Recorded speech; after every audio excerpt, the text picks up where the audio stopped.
Hi everyone. In the previous videos, we have discussed about motion, types of motion, that is uniform motion and non-uniform motion. We also discussed about displacement and the distance traveled. We solved a few questions about displacement. Now in today's video, we will discuss about rate of motion, means comparing motion with respect to time. While discussing this topic, we will first come across a new physical quantity, that was speed. Now, why do we require speed? Let us take one situation. Here, different objects may cover the same distance in different time, means in different rate. Some of them move fast, some of them move slowly. For example, I am taking here an example or a story where three friends called Sally, Tolly, and Raleigh are about to race. Let us see what happens. Sally finishes the race first, Tolly follows next, and Raleigh, being the slowest, comes last. Though they cover the same distance of 100 meters, they do it at different times. On the contrary, different objects may move with the same rate but may cover different distances also.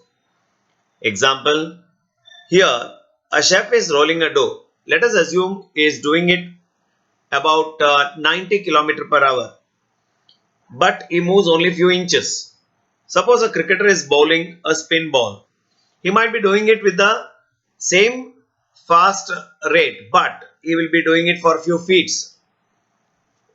And consider a running horse. With the same rate, if the horse is moving, it probably might move for 50 to 60 kilometers.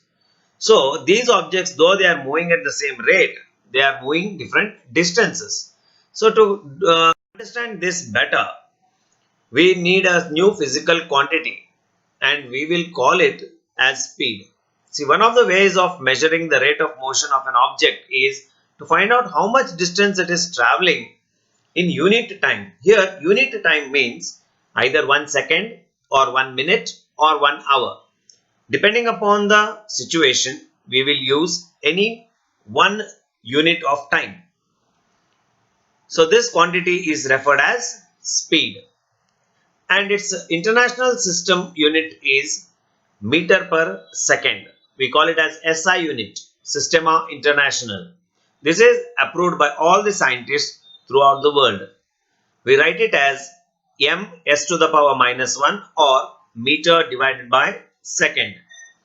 The other units that its speed includes are centimeter per second and kilometer per hour. Kilometer per hour is something that you see in the devices like moving vehicles or moving machines.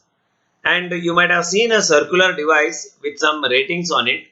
We call it as odometer. Odometer is a device used to measure speed. Next, we come across something called as average speed.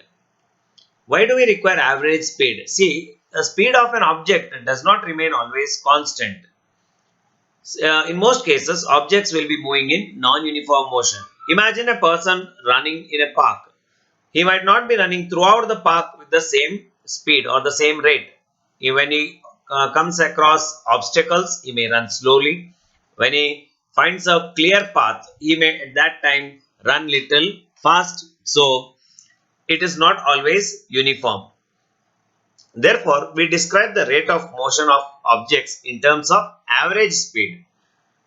The average speed of an object can be calculated by dividing the total distance traveled by the object divided by the total time taken. The formula is average speed is equal to total distance traveled by total time taken. The formula for average speed: if an object travels a distance s in time t, then its speed v is given by the formula v is equal to s by t. Let me remind you once more, what is v? V is the speed of the object, which is given by s. S is distance, total distance traveled by the object divided by t. T is the total time taken. Let us understand this by an example. If you consider a car, which is traveling a distance of 100 kilometers in 2 hours. See, we do not require in 2 hours, we require in 1 hour. That is why we call it as unit time. Okay? Unit means 1. So for 1 hour, how much?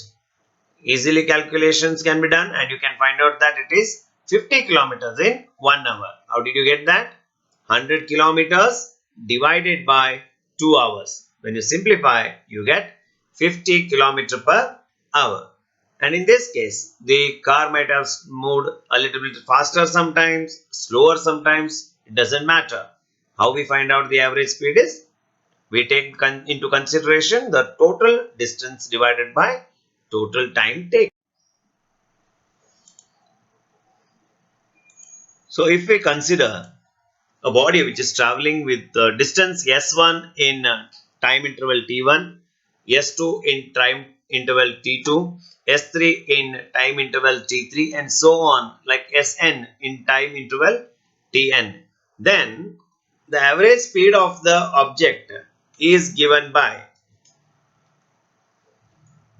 S1 plus S2 plus S3 so on till plus Sn upon T1 plus T2 plus T3 plus so on plus Tn, which can be in short written using summation symbol as follows. Here sigma, the Greek letter sigma is used as summation, which stands for all these plus marks that we see. Together it is written as summation. Summation of Sk, where k value keeps on changing from 1 to n, and divided by summation of tk, where times of different k values range from 1 to n again. Here n will be any natural number. It cannot take decimals or fraction values. You can only have like t1, t2, t3. You cannot have t1.5, t3.3, something like that. So by using this notation, in short, we can write this expanded form, that is s1 plus s2 so on till sn divided by t1 plus t2 so on till tn, can be written using the notation summation as follows. Let us try to solve a simple problem to apply the formula that we studied just now. An object travels 16 meters in 4 seconds and then another 16 meters in 2 seconds. What is the average speed of the object? So while writing the solution, first we should write the data, the what is given. First given is the first distance, which is, I'll take it as S1, which is equal to 16 meters. Second distance is S2, which I'll call again 16 meters. Then first time taken, interval will be T1, which is 4 seconds, and the second interval I'll call it as T2, which is equal to 2 seconds. To identify the average speed, we write the formula S1 plus S2 divided by T1 plus T2. Let us write the values of S1 and S2, 16 plus 16. Remember, the first time it traveled 16 meters, sorry, and again 16 meters. Total of it will be 32 meters. Upon the time interval taken, first 4 seconds, again 2 seconds. The total will be 6 seconds. So the answer can be calculated by the formula 32 by 6, which will be approximately equal to 5.33 meter per second.